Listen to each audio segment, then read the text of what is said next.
Samantala, minaliit naman ni Police Regional Office Region 11 Director Brigadier General Nicolas Torre III ang mga bantang pananampal sa kanya ni Davao City Mayor Baste Duterte.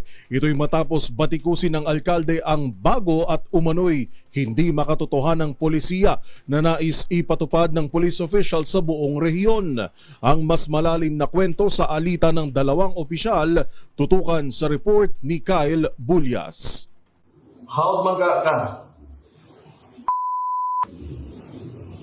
May sa paon ni tawhanan, kita sa paon ni nakunin. Pag mo palag ni sa paon ni nakunin po. Mo rin ang usa na sa mga ambisyon sa kinabuhi mga general nga. Relax kayo. Kay paminaw sa sa'yo. Kaya sa panahon. Umano ko paminaw na yan. Actually, abot sa diri nga nasa preconceived Kala lang. Very unfair ba? Preconceived narrative. Binantaan ni Davao City Mayor Sebastian Baste Duterte na sasampalin niya ang bagong Regional Director ng Davao Police Regional Office na si Police Brigadier General Nicolas Torre III.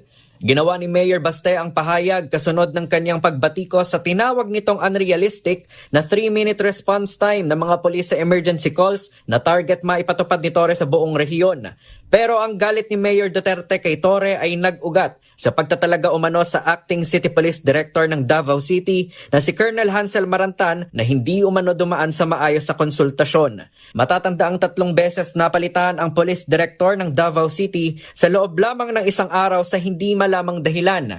Una nang sinabi ni Torre na ang desisyon sa palitan ng liderato sa Davao City Police ay hindi galing sa kanya kundi desisyon mismo ni PNP Chief General Romel Marbil. Kaugnay nito sa isang eksklusibong mensahe ni Torre sa DZRH, sinabi nitong ipinagkibit balikat na lamang niya ang banta ni Mayor Duterte dahil isa siyang profesional na pulis.